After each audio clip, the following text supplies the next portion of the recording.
চরমোনাই জামাত জোট ছেড়ে গিয়েছে, বাট জামাত ইসলামী দল হিসাবে অফিসিয়ালি চরমোনাইকে আগের মতো আর ছাড় দিবে না, দিল না। জামাত চরমোনাইকে আনুষ্ঠানিকভাবে কঠিন জবাব দিয়েছে। আমিরে জামাত মুখ খুলেছেন, তবে আমিরে জামাতের নসিহত ভিন্ন। আর জামাত সংগঠন হিসেবে চরমোনাইকে জবাব দিয়েছে, এটা চরমোনাইয়ের বিরুদ্ধে জামাতের একটা নতুন ইতিহাস সৃষ্টি। এদের দুজনকে ধরে কোনোরকম কোনো প্ল্যান করে এই জোটটা ভাঙ্গা যায় কিনা, কিন্তু হেফাজতে ইসলামের মামুনুল সাহেব অত্যন্ত বিচক্ষণ মানুষ, উনি সেই ফাঁদে পা দেননি। কিন্তু সেই ফাঁদ থেকে বাইতে পারে নাই হাত পাখা চরমোনাইয়ের বিশ্বের ফ্যামিলির মধ্যে একটা প্রবলেম আছে। বড় ভাই অ্যাকচুয়ালি চায় এই জোটটা থাকুক, ইসলামী সমমনা দল সহ, মুক্তিযুদ্ধ সহ, জুলাই আন্দোলনের জুলাই যোদ্ধা সহ, প্রগতিশীল দলগুলো সহ সবার ভোটগুলো একসাথে করুক, তাহলে এটা বিরাট একটা দলে আকার ধারণ করবে। কিন্তু ছোট ভাই একটু রকচটা, আপনারা জানেন উনি বিভিন্ন সময় বিভিন্ন জায়গায় এই জামাত ইসলামী সম্পর্কে অনেক কটূক্তি করেছেন, এমনকি উনি বিএনপি সম্বন্ধে অনেক কটূক্তি করেছেন। আপনারা শুনছেন না চরমোনাই এবং জামাতের সাথে খুব গন্ডগোল যাইতেছে, কে কয়টা আসন নিবে এগুলা নিয়ে। চরমোনাই 150 আসন চাইতেছে। এই আইডিয়াটা কার জানেন? মির্জা ফাক চরমোনাই পীরের পাশে বসা তারে বুঝাই আসছে কে? ভারতীয় দালাল মির্জা ফাক এবং মোহাম্মদ সালাম।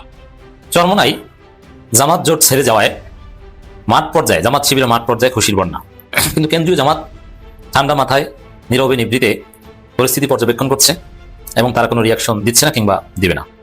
7,000 বহিষ্কার করছি, প্রয়োজনে আরো 20,000, 30,000, 50,000 বহিষ্কার করুন। 1 লাখ যদি না থাকে এরকম ওই লুটেরা চাঁদাবাজ, যারা লুটেরা চাঁদাবাজ রাহাজানি মস্তানি এগুলা কইরা বেড়ায়, মানে নষ্ট মানুষগুলা, ওই নষ্ট মানুষগুলা যদি 1 লাখও না থাকে কিচ্ছু যায় আসে না বিএনপি। খুব দামি কথা। এত দেরিতে কেন? 15 মাস তো চলতেছে একটা জিনিসের অপেক্ষায়, এই জাতি অপেক্ষা করতেছে সব দলের পক্ষে থেকে। আপনারা আমরা কি অপেক্ষায়? নির্বাচনের অপেক্ষায়। দৃশ্য তো মনে হচ্ছে যে আসন ভাগাভাগির জন্য এই জামাতের জোট ভেঙে গেল। কি চরমোনাই অতীতে জামাতের সাথে অনেক বেইনসাফি করেছে, ইচ্ছা মতো রাজনৈতিক ভব্যতা সভ্যতা সব ধরনের কার্টিজি উপেক্ষা করে যত নোংরা ভাষা ব্যবহার করা যায়, আওয়ামী লীগ জামাতের বিরুদ্ধে যে নোংরা ভাষা ব্যবহার করেনি, চরমোনাই সেটা করেছে।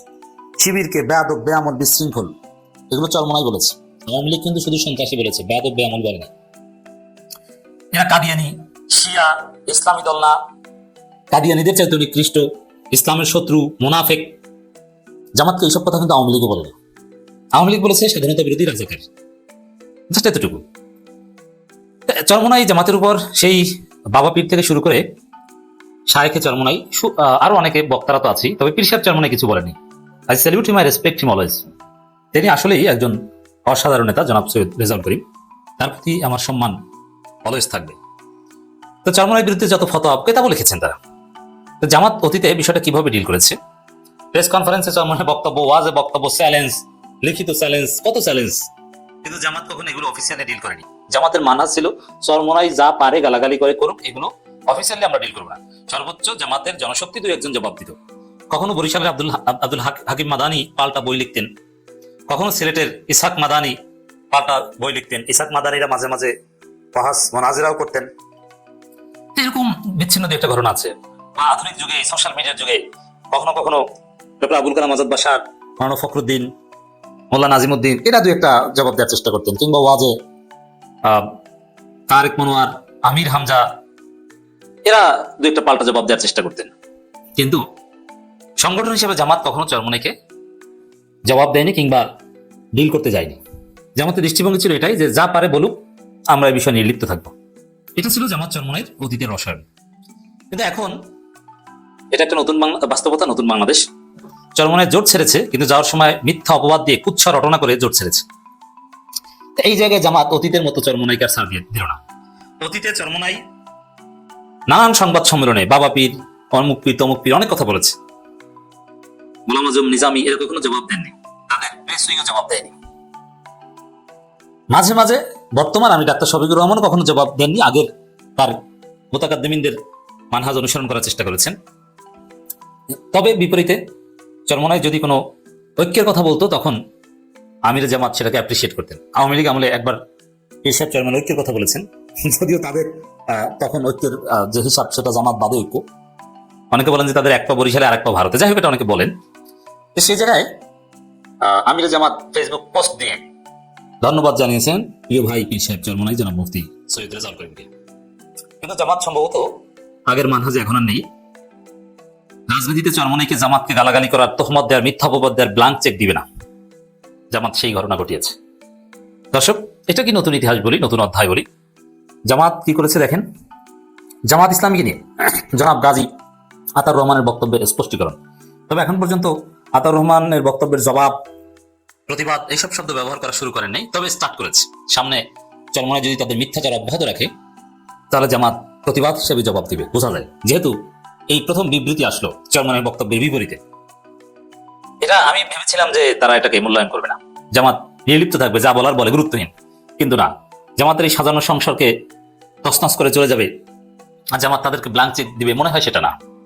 যদিও চরমনাই যদি জামাত জোটে ফিরে না আসে তাহলে 12 ফেব্রুয়ারি নির্বাচন চরমনাই নিজেরাই বর্জন করতে পারে অথবা দৃশ্যপটের বাইরে চলে যেতে পারে। তারা যেমনটা হয়েছিল ছাত্র সংসদ নির্বাচনে, যে চরমনাই ছাত্র সংগঠন বলতে কিছু আছে, এটা কোনো আলোচ্য বিষয় না। 12 ফেব্রুয়ারি নির্বাচন সেরকম হবে। জামাত ইসলামী আল্লাহ তার রাসূল সাল্লাল্লাহু আলাইহি ওয়াসাল্লামের আদর্শের আলোকে পরিচালিত একটি ইসলামী সংগঠন। এহসানুল মাহবুব জুবায়ের বাংলাদেশ জামাত ইসলামী সহকারী সেক্রেটারি জেনারেল এবং কেন্দ্রীয় প্রচার ও মিডিয়া বিভাগের প্রধান অ্যাডভোকেট এহসানুল মাহবুব জুবায়ের 16 জানুয়ারি প্রদত্ত এক বিবৃতিতে বলেন, আজ জুমাবার বিকালে ইসলামী আন্দোলন বাংলাদেশ আয়োজিত সংবাদ সম্মেলনে সংগঠনটির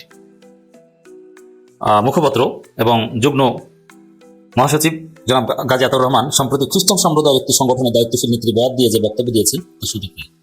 দেখেন, জামাতের সমালোচনা করতে চরমনাইয়ের রেফারেন্স বা দলিল হচ্ছে খ্রিস্টান নেত্রীর বক্তব্য, তাদের কেতাব হচ্ছে খ্রিস্টান নেত্রী কেতাব, এইগুলো দিয়ে জামাতের সমালোচনা করে। আর এক বাচাল দেখলাম চরমনাইয়ের টকশোতে, 71 টিভি টকশোতে জামাতকে ধুয়ে দিয়েছে খ্রিস্টান নেত্রীর রেফারেন্স দিয়ে। খ্রিস্টান নেত্রীর বক্তব্য এত মধু কেন আপনাদের কাছে? আগে জামাতের বিরুদ্ধে আওয়ামী লীগ যা বলতো সেগুলোতে আপনারা মধু পেতেন, দলিল সেগুলো। এবং সেই লাল মৌলানা কি একজন ছিল না, মৌলানা ভাসানী, সেই ভাসানী বলেছে যে নীল নদের পানি যেরকম নীল নয়, জামাত ইসলামের ইসলাম ইসলাম নয়। সেটা ছিল দলিল চরমনাইয়ের কাছে। বামপন্থীরা, খ্রিস্টানরা কেমন যেন চরমনাইয়ের কাছে দলিল হয়। এভাবে আমাদের পক্ষ থেকে প্রেস ব্রিফিং এ চলাকালে এই তাৎক্ষণিক বিষয়টি স্পষ্ট করা হয়েছে। জনাব গাজী আতাউর রহমান আল্লাহর আইন ও ইসলাম আদর্শ থেকে বাংলাদেশ জামাত ইসলাম ভিন্ন দিকে চলে গেছে বলে যে মন্তব্য করেছেন তাও সঠিক নয়। আমরা মনে করি জনমনে বিভ্রান্তি সৃষ্টির উদ্দেশ্যে তিনি এমন মন্তব্য, এইটা একটা কঠিন কথা। This is first time Charmonai জনমনে বিভ্রান্তি সৃষ্টি করার উদ্দেশ্যে জামাতের বিরুদ্ধে মিথ্যাচার করছে, এটা হচ্ছে জামাতের অফিসিয়াল জবাব। এরকম কঠিন করে জামাত দিতে চরমনাই সারা ব্যবহার করে, কিন্তু আমরা যে চরমনাই সারা যে কঠিন কথা ব্যবহার করি সেটা যে আগেও কিছুটা হলো যৌক্তিক ছিল, এবার জামাত অফিসিয়ালি ব্যবহারের মাধ্যমে আশা করি আপনারা বুঝতে পেরেছেন যে এত ব্ল্যাঙ্কসেট দেওয়া উচিত নয়, এত সার দেওয়া উচিত নয়। জনমনে বিভ্রান্তি সৃষ্টি করছে এবং আসলে গাজী আতাউর রহমান এখানে ধোঁয়াশার আশ্রয় নিয়েছেন। এমনকি এহসানুল মাহবুব জুবায়েরের বক্তব্যের কথাও বলেছেন আতাউর রহমান সাহেব, বলছেন যে তিনি ব্যাখ্যা দিয়েছেন, কি বলেছেন কি এগুলো আমরা বাংলা কথা আমরা তো বুঝি। মানে তিনি কিন্তু জুবায়ের সাহেবের বক্তব্যে সন্তুষ্ট কিনা বা ব্যাখ্যা গ্রহণ করেছেন কিনা বলেন, এটা গোজামিলের আশ্রয় নিয়েছেন। বাংলাদেশ জামাত ইসলামী আল্লাহ তাআলা রাসূল সাল্লাল্লাহু আলাইহি ওয়াসাল্লামের আদর্শে আলোকে পরিচালিত একটি ইসলামী সংগঠন।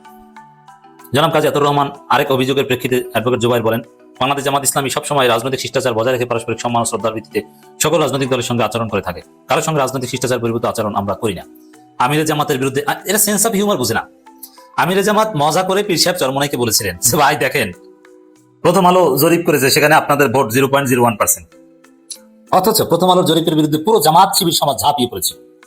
ওটা মজা করে বলেছেন, আর ওইটা দেখে পীর সাহেব চরমনাই বলেছেন আমাকে এই জরিপ দিয়ে খোঁচা দিল এই জামাত এর লক্ষণ ভালো দেখছি না। তো বুঝতে পারছেন, মজা করাটাও বুঝে না। আরে প্রথম আলোর জরিপ কি জামাতের কাছে কখনো দলিল? অন্য জরিপ জামাতের কাছে দলিল, কিন্তু প্রথম আলোর জরিপ না। তো ওটা নিয়ে মজা করেছে। তো এই প্রথম যা ইচ্ছাটা বলবেন সংবাদ সম্মেলনে, আর জামাত চুপ করে বসে থাকবে সেটা না, জামাত জবাব দিয়েছে। দর্শক, আমিরে জামাত নিজেও চলমান পরিস্থিতিতে মুখ খুলেছেন, ফেসবুক পোস্ট দিয়েছেন। তিনি লিখেছেন, ধৈর্যের পরীক্ষাই সবচেয়ে বড় পরীক্ষা। আল্লাহ রাব্বুল আলামিন সবাইকে ধৈর্য ধারণের তৌফিক দান করুন, আমিন। অন্যের প্রতি সম্মান প্রদর্শন করুন, তাহলে আল্লাহ তাআলা আপনার সম্মান বাড়িয়ে দেবেন ইনশাআল্লাহ।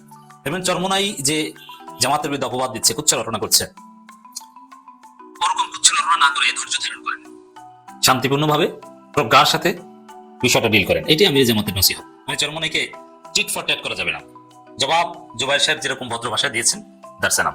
এটা আমিরে জামাত বোঝানোর চেষ্টা করেছেন এবং চরমনাইকে রেসপেক্ট করার আহ্বান জানিয়েছেন আমিরে জামাত।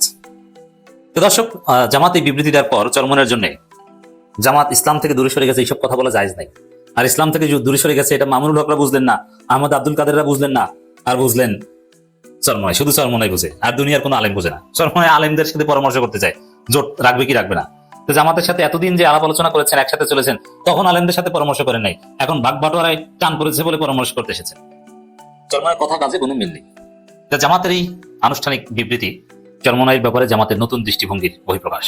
এদের দুজনকে ধরে কোনোরকম কোনো প্ল্যান করে এই জোটটা ভাঙ্গা যায় কিনা, কিন্তু হেফাজতে ইসলামের মামুনুল সাহেব অত্যন্ত বিচক্ষণ মানুষ, উনি সেই ফাঁদে পা দেননি। কিন্তু সেই ফাঁদ থেকে বাইতে পারে নাই হাত পাখা চরমোনাইয়ের পীর সাহেব। চরমোনাইয়ের পীর সাহেবের ফ্যামিলির মধ্যে একটা প্রবলেম আছে। বড় ভাই অ্যাকচুয়ালি চায় এই জোটটা থাকুক, ইসলামী সমমনা দল সহ, মুক্তিযুদ্ধ সহ, জুলাই আন্দোলনের জুলাই যোদ্ধা সহ, প্রগতিশীল দলগুলো সহ সবার ভোটগুলো একসাথে পড়ুক, তাহলে এটা বিরাট একটা দলে আকার ধারণ করবে। কিন্তু ছোট ভাই একটু রকচটা, আপনারা জানেন উনি বিভিন্ন সময় বিভিন্ন জায়গায় এই জামাত ইসলামী সম্পর্কে অনেক কটূক্তি করেছেন, এমনকি উনি বিএনপি সম্বন্ধে অনেক কটূক্তি করেছেন। ওনাকে মানুষ এভাবেই চিনে যে উনি কথাবার্তা যখন বলেন তখন কোনো কিছু ব্যালেন্স করে বলেন না। ওনার জন্য বেসিক্যালি আজকে সেই জোটটা মোটামুটি ডিক্লারেশন হলো না। আজকে যে জোটটা ডিক্লারেশন হলো সেখানে 10 দলীয় জোটের প্রার্থী কে কত সিট পাবেন সেটা নিয়ে একটা সংবাদ সম্মেলন করে মগবাজারে আজকে বিকালে সেটা জানিয়ে দেওয়া হয়েছে। যদিও সেই অনুষ্ঠানে ইসলামী ঐক্যজোটের চরমোনাইয়ের পীর সাহেবের থাকার কথা ছিল, উনি বলেছিলেন থাকবেন, কিন্তু পরবর্তী সময় উনি আসেন নাই। এবং উনি আবার নিউজ করেছেন যে আমরা আমাদের বক্তব্য আগামীকাল জানাবো। এখন কি হবে, ওনারা কি থাকবেন? মোটামুটি বাংলাদেশের যারা নেটিজনরা আছেন, যারা চান না এই জোটটা হোক, তারা কিন্তু অলরেডি ডিক্লারেশন দিয়ে দিয়েছেন যে এই ইসলামের নামে যে এক বাক্সে ভোট দেওয়ার যে জোটটা বা যে সমঝোতা হয়েছিল সেটা ভেঙে গেছে। এমন করে ভিডিও বানাচ্ছে অনেকেই, এবং এমন করে ভিডিও বানিয়ে অনেকেই বলছেন যে এখন আর তো ইসলামী ঐক্যজোট বা ইসলামী সমমনা দলের সমঝোতা বলা যাবে না, এখন তো আর জামাত ইসলাম আর ইসলামী ঐক্যজোটের জোট বলা যাবে না, এখন বলতে হবে জামাত ইসলাম এবং এনসিপির জোট। এমন ধরনের তিরস্কারমূলক কথা ওনারা বলছেন, কারণ ওনারা খুব খুশি। আমি গতকালকে একটা ভিডিও করেছি যেখানে ওনাদের রাত কালায় হাসার ব্যাপারটা আমি আপনাদের সাথে ডিসক্রাইব করছি। আজকে বাংলাদেশে দেখেন যতগুলো কন্টেন্ট ক্রিয়েটার আছে, এই ইসলাম বিরোধী কন্টেন্ট ক্রিয়েটার বা জামাত বিরোধী বা এনসিপি বিরোধী বা এই জোট বিরোধী বা এই সমঝোতা বিরোধী, তারা সবাই খুশিতে বাকবাকুম পায়রা করতেছে। ওদের ভাবটা হইলো যে 11 দল ভেঙে গেছে, এখন 10 দলে পরিণত হয়েছে, এরা কিছুই করতে পারবে না। বন্ধুরা, এটার পিছনে কিন্তু একটা বিরাট শক্তি কাজ করছে। এখানে শুধু ওই ফয়জুল করিম সাহেবের দোষ দিয়ে লাভ নাই, কারণ এরা চাইছিল যে শক্তিটা এটার পিছনে লাগছিল যে এই জোটটাকে করতে দেওয়া হবে না। এরা কিন্তু বেশ শক্তিশালী। এরা চাইছিল যে মামুনুল হক সহ আরো যারা ইসলামী সমমনা যারা আছে সবাইকে বের করে নিয়ে আসতে, আইনা শুধুমাত্র জামাত ইসলাম, এনসিপি আর এলডিপি থাকুক, কিন্তু পারে নাই। মামুনুল সাহেবের বিচক্ষণতার জন্য মামুনুল হক সাহেব যান নাই, উনি আছেন। এখন মাত্র যাবার পথে আছে চরমোনাইয়ের পীর সাহেবের দল। ওনারাও যাবেন কিনা সেটা এখনো ফাইনালাইজ হয় নাই, ওনারা আজকে আসেন নাই। কিন্তু ওনারা যে থাকবেন না বা ওনারা যে থাকবেন এমন কোনো ডিক্লারেশন ওনারা আজকে পর্যন্ত দেয়নি। হয়তো আজকে আপনারা যখন দেখছেন বিকাল 3টার সময় ওনারা একটা ডিক্লারেশন দেবেন। ওনারা এখন কোথায় যাবেন? ওনাদের জন্য কিন্তু জামাতের আমির সাহেব সিটগুলো সংরক্ষিত রেখে দিছে। আপনারা যদি খেয়াল করেন তাহলে দেখবেন আজকে যে ডিক্লারেশনটা হলো এর মধ্যে কে কতগুলো সিট পেয়েছে বা কে কতগুলো সিটে অংশগ্রহণ করবে। এর মধ্যে জামাত ইসলাম 179 সিট, এনসিপি 30, খেলাফতে মজলিস মানে মামুনুল হক সাহেবের 20, মানে ওরা এটার নাম হলো বাংলাদেশ খেলাফত মজলিস, আর আরেকটা হলো খেলাফত মজলিস, ওনারা 10, এলডিপি 7, এবি পার্টি 3 এবং বাংলাদেশ ডেভেলপমেন্ট পার্টি 2, মোট 251টা সিটের ডিক্লারেশন ওরা দিয়েছে। তাহলে 49টা সিট রেখে দিয়েছে। এই 49টা সিটকে ধরা হচ্ছে বা হিসাবে বলা হচ্ছে 49টা সিট ওনারা রেখে দিয়েছেন ইসলাম ঐক্যজোট বা হাত পাখার জন্য। ওনারা যদি আসেন তাহলে এই 49টা সিট নিয়ে ওনারা আসতে পারেন। ওনারা আজকে সারা চিন্তা করবেন, আপনারা যখন দেখছেন তখন পর্যন্ত হয়তো চিন্তা করছেন ওনারা কি আসবেন, নাকি ওনারা আলাদা করবেন, নাকি ওনারা নিজেরা ইলেকশন করবেন। এখন কোনটা করলে কি হবে সেটা তো সময় বলবে, তাই না?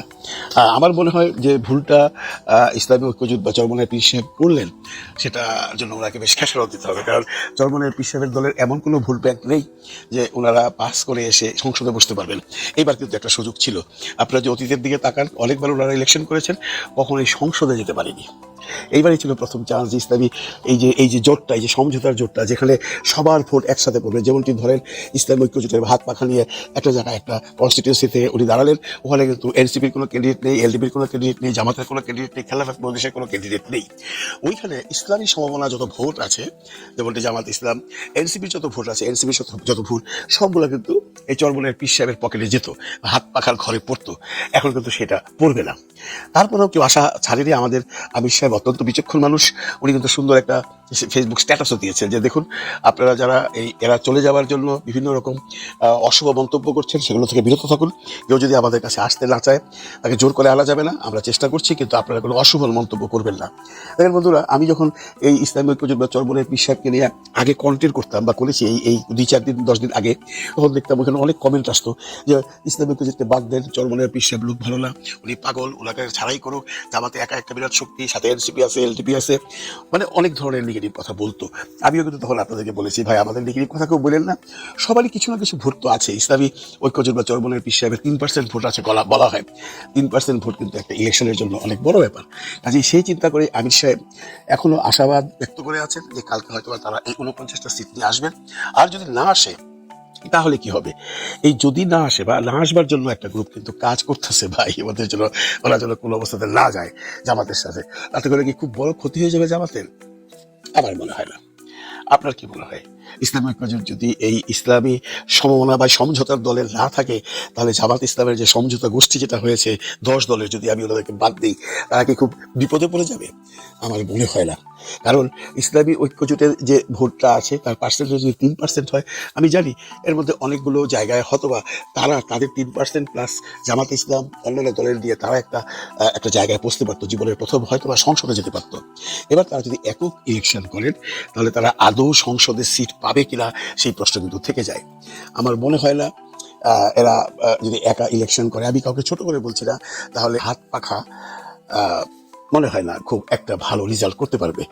এখন তাদের হিসাবের ব্যাপার, কিন্তু সবচেয়ে বড় হিসাব হলো সেই গোষ্ঠীটা যারা চেয়েছিলেন প্রথম থেকেই যে এই আন্দোলন বা এই সমঝোতা বা এই জোট যে কোনো ভাবে আরো ভেঙে দাও। তারা কিছুটা সাকসেস হয়েছে, তারা আরো বড় আকারে করতে চেয়েছিল, সমস্ত দলগুলোকে নিতে চেয়েছিল। আল্লাহর রহমত আছে, এই জন্য তারা পারে নাই। একটা সবকিছু হচ্ছে মহান সৃষ্টিকর্তা ওনার ইশারায়। নিশ্চয়ই এর মধ্যে কোনো ভালো একটা কিছু লুকিয়ে আছে। আমি মনে করি, আমি একটা কথা বিশ্বাস করি, আল্লাহ যা করেন সব মঙ্গলের জন্য করেন। যদি ইসলামী ঐক্যজোট আসে সেটাও মঙ্গল। যদি ইসলামী ঐক্যজোট কালকে বলে দেয় যে না আমরা এককভাবে ইলেকশন করবো, তাহলে আমি সেটা খুব মঙ্গল হিসেবে ধরবো। পরিষ্কার বাংলায় যেটা বলা আছে বা আমি বলতে চাচ্ছি যে আল্লাহ যা করেন সব মঙ্গলের জন্য করেন। হয়তোবা এর পিছনে কোনো মঙ্গল লুকিয়ে আছে, তবে যারা সেই দাঁত কেলাইয়া হাসতেছেন তাদের হাসির পিছনে কোনো মহত্বতা নাই। আপনারা যদি মনে করে থাকেন যে 11 দল জোট থেকে ভেঙে যায় 10 দল জোট হয়েছে, এখন আর ইসলামী এই যে সমঝোতার দলটা বা এই জোটটা এরা কোনো কিছু করতে পারবে না, তাহলে সেটা আপনারা দেখবেন ইলেকশনের দিন কি হবে সেটা আপনারা এখনো আন্দাজ করতে পারছেন না। কারণ বাংলাদেশের মানুষ এখনো এই জামাত ইসলামের উপরেই ভর করে আছে। আমি কালকেও বলেছি, জামাত ইসলাম হলো একটা ইঞ্জিন, সে টেনে নিয়ে যাচ্ছে 11টা বগিকে। ওখান থেকে একটি বগি যদি রাস্তায় পড়ে যায়, ইঞ্জিন কিন্তু থেমে থাকবে না, ইঞ্জিন কিন্তু বাকি 10 জনকে নিয়ে বাকি 9 জনকে নিয়ে টেনেই যাবে। এখানে যদি 4-5 জন পড়ে যেত, 4-5টা বগি যদি পড়ে যেত, মানে ইসলামী সমমনা যে দলগুলো আছে এরা সবাই যদি বিট্টে করতো, এরা সবাই যদি চলে যেত, তাহলে আপনি বলতে পারতেন যে জামাত ইসলাম একটা ধাক্কা খেয়েছে। আপাতত জামাত ইসলাম কোনো ধাক্কা খায়নি। জামাত ইসলামের বিহেভিয়ার, জামাতে আমিরের সেই সহনশীলতা, জামাতের আমিরের বক্তব্য যদি আপনারা শোনেন, তাহলে আপনারা বুঝতে পারবেন উনি কত মহান। উনি কিন্তু আজকেও বলেছেন কেউ তার সম্পর্কে কোনো কথা বলবেন না, যেটা আমি একটু আগে বললাম। এত মহান কেউ হয়? অথচ দেখুন এই চরমনের পীর সাহেব কি না বলেছে, উনি কিন্তু কখনো কোনো নেগেটিভ কথা বলেননি। এর জন্য আমরা বলি doctor Shafiqur Rahman is a great leader. সে জানে কোন সময় কোনটা করতে হবে, সে জানে কোন রোগীকে কোন ওষুধ দিতে হবে, সে জানে কখন সময় মতো কোপটা দিতে হবে। ওনাকে কিছু শিখাইতে আইসেন না। আর যারা তাৎকালে হাসতেছেন তারা এত খুশি হয়েন না, খুশিতে বাগবগুম করে তো কন্টেন্ট বানাচ্ছেন একটা করে।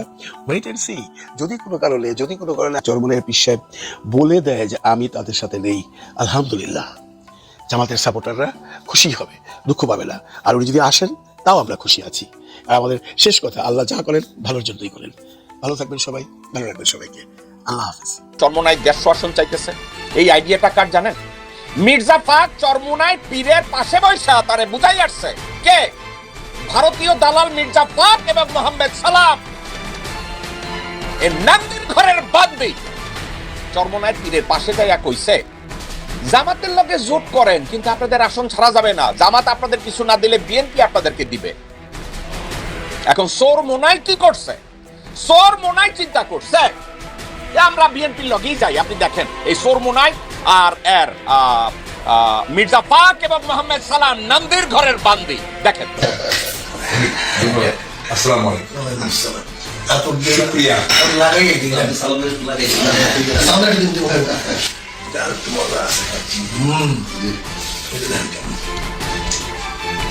ঠিক আছে। আপনারা কি বুঝলেন? এই সোরমোনাইট সোর একদিকে জামাতের সাথে জোট বাঁধে। এখন বিএনপি যখন দেখছে যে সোরমোনাইট যদি জামাতের সাথে জোট করে তাহলে তো আমাদের ক্ষমতায় যাওয়া খুব টাফ হবে। আর সোরমোনাইট পীরের আসল চরিত্র হলো যে তার পকেটে বেশি পয়সা দেয় সে তার কাছে তত প্রিয়। দরকার হইলে হাসিনার বাপেরে আউয়াল দরবেশের বংশধর বানায় দিবে যদি হাসিনা খালি একটু কথা কয় তার সাথে।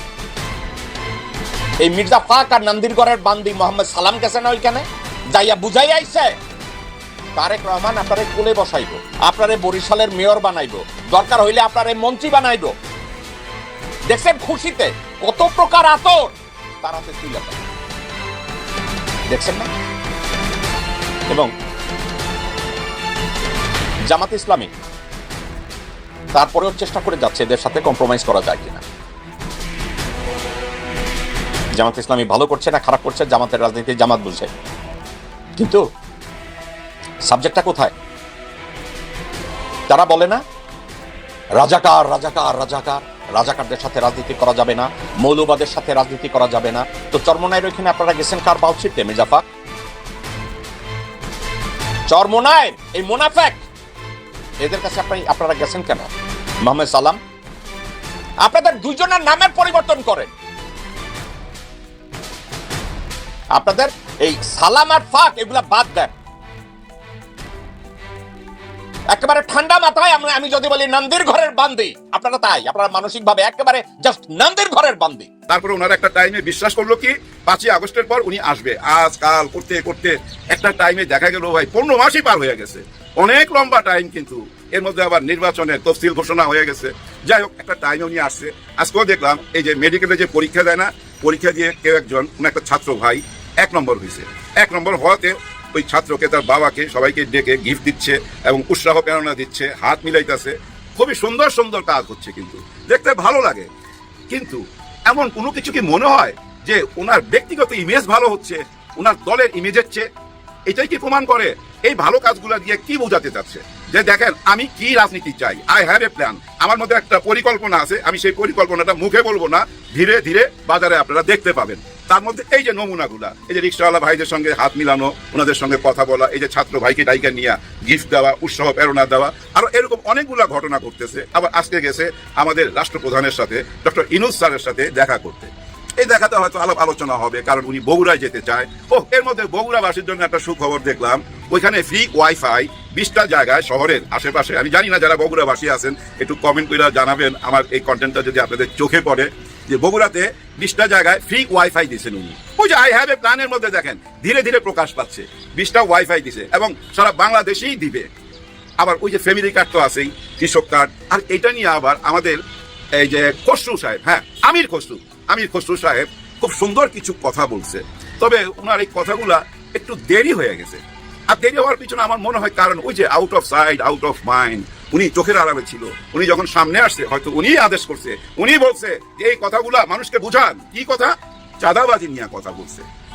আমির খসরু সাহেব বলতেছে অনলাইনে যে কেউ চাঁদাবাজি করবেন না, চাঁদাবাজি আর আমরা মাইনা নিব না, অনেক মাইনা নিছি। দেখেন অবচেতন মনে শিকার যাচ্ছে। উনি একটা জায়গায় এমন কথাও বলছে যে পর্যন্ত করছেন ঠিক আছে, কিন্তু আর মাইনা নেওয়া যাবে না।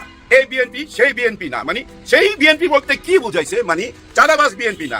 আপনার চোখ কান খোলা রাখবেন, এটা কিন্তু এই বিএনপি সেই বিএনপি আর অ্যালাউ করা যাবে না।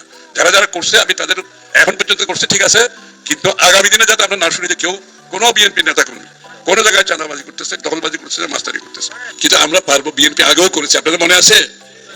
ইপিজেড কে করেছে? বিএনপি না? কর্ণফুলী ইপিজেড কে করেছে? বিএনপি না? এই যত শিল্প কারখানা দেখতেছেন কে করেছে? সব তো বিএনপির করে।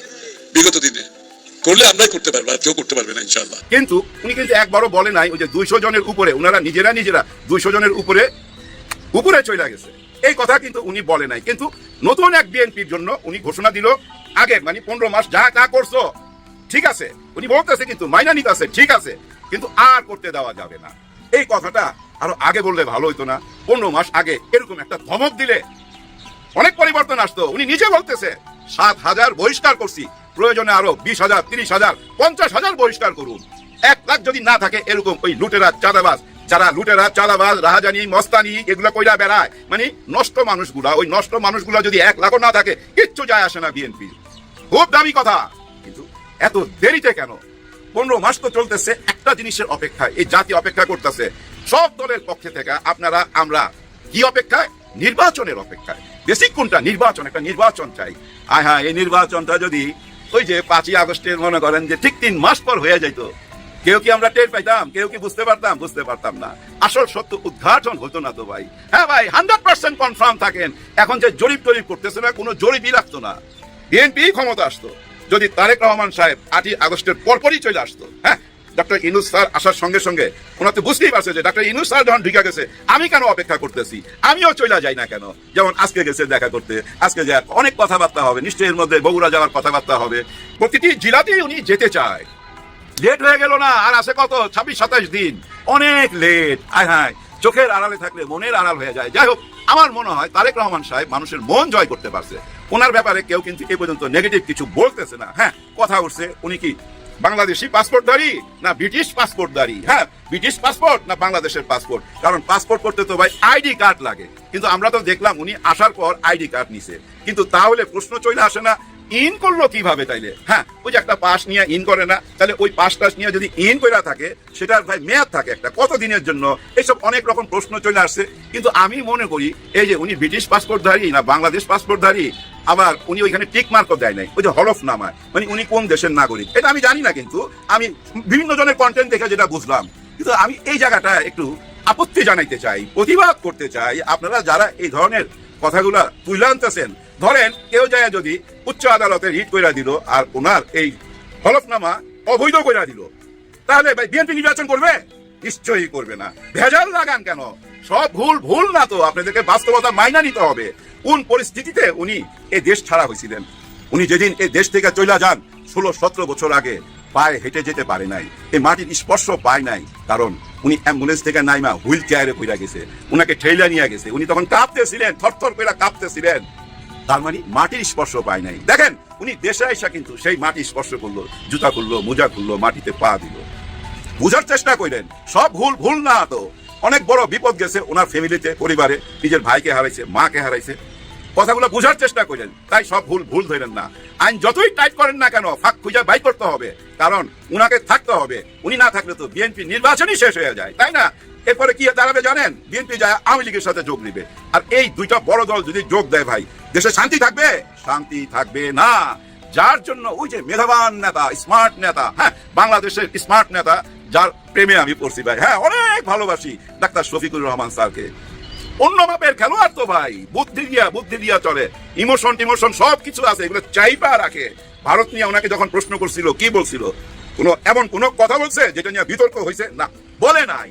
সব ভাই কূটনৈতিকরা যেভাবে কথা বলে ওইভাবেই কথা বলছে, আন্তর্জাতিক ময়দানে যেভাবে কথা বলতে হবে সেভাবেই কথা বলছে। ওই স্ট্যান্ডার্ডের মানুষ তো উনার উপরে ভরসা করতে চাই। কেন উনাকে নিয়ে প্রশংসা করতেছি? দেখেন এই যে 11 দল ভাঙ্গা যাইতেছে, চরমনাই পীর সাহেবকে নিয়ে অনেকে অনেক রকম কথা বলতেছে, আমার খুবই খারাপ লাগতেছে। কারণ উনাকে যারা বকাঝকা করতেছেন এবং ওই যে দুষ্ট পোস্টগুলা দেখতেছি, আবার অনেকে কমেন্ট করতেছেন, খারাপ লাগতেছে। আসলে ভাই আপনারা বুঝতে হবে, ডক্টর ইউনূস স্যার দেখেন যখন আয়শা এই চেয়ারে বসছিল, ওই বসার পর থেকে নিয়ে এই পর্যন্ত ডক্টর ইউনূস স্যারকে নিয়ে কত রকম কথা হয়েছে না? সবাই তো ওনার পায়জামার ফিতা নিয়ে টানাটানি করছে। কেউ আবার প্রশ্ন তুলছে যে আমরা যদি সময় পাই, 2-1 মাস সময় পাই, 2-1 বছর সময় পাই, আমরাও নোবেল পাইতে পারি। এই নোবেলের কোনো দাম আছে? অনেক তুচ্ছ তাচ্ছিল্য করার পরও দেখেন উনি কোনোদিন কোনো কিছুর প্রতিবাদ করছে, টু শব্দ করছে, শুধু বলছে সবাই বলার স্বাধীনতা আছে। আর ওই স্বাধীনতা আমরা প্রাণ ভৈরা ভোগ করলাম, একদম প্রাণ ভৈরা ভোগ করছি গত 16-17 মাস। ঠিক এভাবেই প্রাণ ভৈরা ভোগ করতে চাই। আগামীতে যেই সরকার আসুক না কেন, সেই সরকারের আমলে প্রাণ ভৈরা আপনাদের সমালোচনা করতে চাই, সাদাকে সাদা বলতে চাই, কালোকে কালো বলতে চাই। যাই হোক, এত উত্তেজিত হওয়ার কিছু নাই। যে কথাটা বলতেছিলাম এটা বইলা ভিডিওটা শেষ করতে হবে। এই যে 10 দল বসছে, 11 দল, মানে চরমনাই পীর সাহেব উনি আসেন নাই। যে মুহূর্তে আলোচনা করতেছে ডক্টর ইউনূস স্যার আর তারেক রহমান সাহেব যমুনাতে বসা, ঠিক ওই টাইমই দেখেন ওনাদের সিটিং, ওই 11 দল, ওই 11 দলের মানে চরমনাই পীর সাহেব আসেন নাই, ওনারা 2 ভাই 1 ভাইও আসেন নাই। কিন্তু তারপরে কি এই দৃশ্য দেখার পর সবাই বলতেছে ভাঙা গেছে নাচানাচি করতেছে। কোনো নাচানাচি করার কোনো রাস্তা নাই তো রে ভাই, খেলার over, game is over. Doctor Shafiqur Rahman sir আমাদের মাথা দিয়ে খেলে না তো, ওনার মাথা দিয়ে উনি খেলে। আর উনি তো জানে ওনারা চরমনায় দুই ভাই কিছু কথাবার্তা বলতেছে, ওনাদের মধ্যে সমঝোতা হইতেছে, দুই ভাই মানসিকতা দুই রকম, এটা হইতেই পারে ভাই। বড় ভাই প্রাণপণে ভালোবাসে এই ঐক্য জোটকে। ঐক্য জোট বলতে কি জানেন, এই ভোটের জন্য যে যার দলে থাকবে, কিন্তু একটা মঞ্চে দাঁড়াইবো শুধু এই সামনে নির্বাচনের দিনের জন্য। কিন্তু 11 দল থেকে চরমনায় পীর সাহেব ওনারা দুই ভাই যদি চইলা যায়, আর যাইবো কই আপনারা বলেন? বিএনপির সাথে কেমনে যাইবো? ওনার ছোট ভাই কি বলছে, এই যে গত 15-16 মাস বইলা আসতেছিল না, খাম্বার কথা বলছে, হাওয়া ভবনের কথা বলছে, যা তা বলছে, তো ল্যাংটা বইলা ছেড়ে দিছে বিএনপি কে।